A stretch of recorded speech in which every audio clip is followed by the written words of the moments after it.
Chapter 15. My work detail was on its way to the quarry to break more rocks one morning when another capo came to speak to ours. The two capos talked for a moment, and our capo ordered us to stop. I kept my head down, but tried to look around with my eyes to see what was going on. Something different was happening, and different was never good. Our capo kept us standing there without saying anything else for a long time. What was happening? Why had we stopped? Were we in trouble? Were we going to be killed? The other prisoners had to be asking themselves the same questions, but of course none of us spoke. To speak was to invite a beating. We would be told our fates when our captors decided we needed to know. "Turn around," our capo said at last. "March." We headed away from the quarry, which would have been a relief if I thought we were going someplace better. We passed a place where prisoners were shot over the pits they had dug for themselves, and I said a silent prayer of thanks. But then we passed the barracks and the main gate. We were being marched to the depot. A train waited at the side rail, but it didn't have passenger cars. It was fitted out with cattle cars. We were to be transported like livestock. We were herded up a ramp into one of the train cars under the whips and clubs of the capos and SS officers. I was one of the first ones inside. The car was empty and looked recently washed, but it smelled of urine and vomit and excrement. I reeled back, but there was nowhere to go. "In! In!" the guards yelled at us, and I was pushed up against the far wall. More and more prisoners were forced into the car. They packed so many of us in, I was crushed between 3 other men in the wall, but it was like that for everyone. I couldn't even raise my arm. I felt trapped again, like I had felt under the floorboards and down in the salt mine. I couldn't be here. I had to have space, air. I can't breathe, a man at the other end of the car started to scream, giving voice to my panic. "Let me out, I need to get out of here." He kicked at the wall of the cattle car. "Please, I can't take it." Crack. An SS officer shot the man through the wall of the cattle car, and he no longer had to worry about not being able to breathe. If I panicked, if I broke, I would suffer the same fate. Instead, I worked my way toward a ventilation grate on the wall of the train car and pressed my face up against it, breathing in the fresh air from outside. My heart still raced, but at least I could breathe. We stood squeezed into the train car for half a day while the Nazis loaded more prisoners into other cars. We had no food, no water, and no way to go to the bathroom. Soon I understood why the train car had smelled so bad and would only smell worse before this ordeal was through. Late in the afternoon, the train lurched and we were away. None of us knew where we were going. I hoped it would be better than Terzerbinia, but by now I knew not to dream. False hope only made things worse. It was cold along the wall of the cattle car.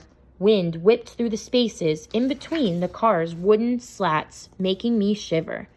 But at least I had air. The prisoners in the middle complained of it being too hot and too close, and of not being able to breathe.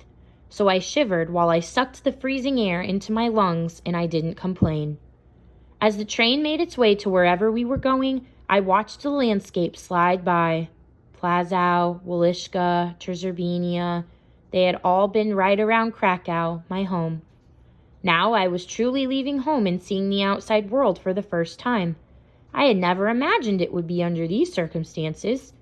I saw snow-covered fields, farmhouses with electric lights burning in the windows, forests, a river, a busy road with cars and trucks. After all my time in the work camps, it was strange to see people in the real world, eating dinner and going to school and watching movies. But that was the world for non-Jews. My world was concentration camps and salt mines, starvation and cattle cars. The train slowed and the other prisoners began to stir. Were we at our final destination? Did anyone recognize where we were? I watched through the grate as a little train station slid into view, but I couldn't make out the name on the station sign. I could see people, though, regular people. Polish men carrying briefcases, Polish women pushing strollers. A child in a blue coat pointed at our train, and her mother turned her away. 2 boys waited with their parents beside a stack of luggage. They were going on a trip, maybe on vacation. "They're going to turn you into soap, Jews," one of the boys yelled. He couldn't have been much older than 5 or 6. "No," his older brother said. "They're taking you to the gas chambers." The boys scooped up snow from the platform and threw snowballs at the train. One of them exploded on the grate near me, and I was showered with slush and ice. I was angry until I realized the snow was water and that I was dying of thirst. I licked what I could off my face and my shirt. The train lurched and we were off again, the boys taunting us and throwing more snowballs at us as we left. "And you wanted to escape," a man near me whispered to another man. "You wanted to run off into the woods and fight, but do you see what the rest of them think about us? These people would sell you back to the Nazis for a sack of potatoes and then toast you at the dinner table." We did not arrive at our destination that night, nor the entire next day, and still we had no food or water. I drifted in and out of sleep, that blessed escape from hunger. I would have collapsed from exhaustion if I hadn't been held up by the prisoners squeezed in around me. One morning or night, I couldn't tell which it was, I woke up to find the man next to me leaning heavily on my shoulder. I shook him to wake him up, but he wouldn't open his eyes. Something about the way he stood there, something about the way he moved, stiff and awkward, made my skin prickle. His flesh was gray like a muselman's, his lips cracked and frozen at the corners. Then I realized he wasn't breathing. The man leaning on me was dead. I squirmed and twisted, trying to push him away, but there was nowhere for either of us to go. The men near me roused from their sleep to grumble at me to be still, and I gave up. The dead man would be my companion until we got to wherever it was we were going. I worried I wouldn't be able to sleep again, knowing there was a corpse leaning on me, but soon the cold took me and I re-entered the half-awake world of the barely alive. I woke again to an orange horizon. A sunrise? A sunset? My throat was cold and dry, my tongue like burlap. It had snowed while I was asleep, and the ventilation grate near me was covered with the stuff, grayish-white from the engine smoke. I tried to reach it with my tongue to lick some of that precious frozen water off the grate, but it was just out of reach. My arms were pinned at my sides by the crush of people in the car, but I wanted that snow. I needed that snow to survive.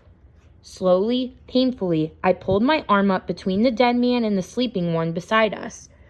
The sleeper muttered in his sleep as I jostled him, and he pushed my hand back down without even waking. But I had to have that snow. I pushed again, and again the man pushed back. I elbowed him in his sunken stomach. He whimpered in his sleep and stopped fighting. My arm was free! I scooped snow from the grate. My thin fingers were so cold they were blue, but I didn't care. I shoved the snow in my mouth like a toddler eating cake. My throat was so dry I gagged on it, but I forced the melting snow down, ignoring the shocking pain in my teeth from the cold. It was water, wonderful water. Not even a pastry at the corner bakery on Lewowska Street had ever tasted so good. With a pang, I remembered going there on Thursdays with my father, eating a treat and watching the pigeons in the park while my father read his newspaper.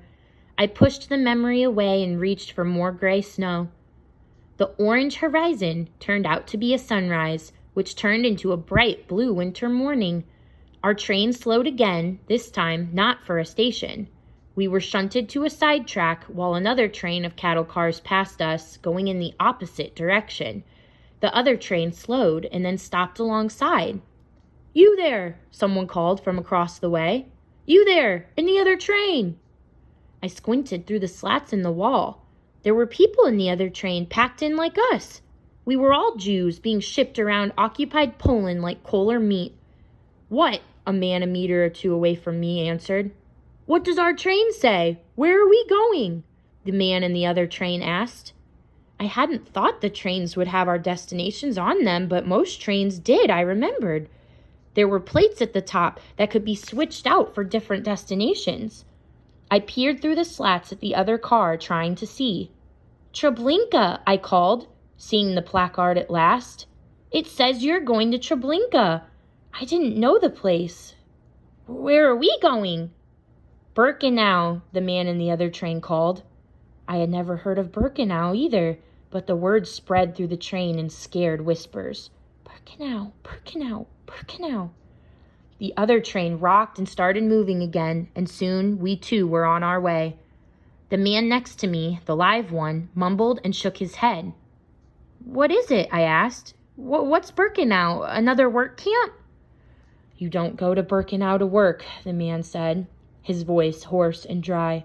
You go there to die. Birkenau isn't a concentration camp. It's a death camp. A chill ran through me. The boys at the depot had been right, I realized. They had known. The Nazis were going to kill us. They were going to turn us into soap. The train rocked back and forth, back and forth. Outside, it began to snow again. You want my advice? The man next to me rasped. When they take us to the gas chambers, try to stand right under the exhaust vents. Is that how you survive? The man laughed, or tried to. No, you won't survive. None of us will. But if you stand under the exhaust vents, you won't suffer as long before you die.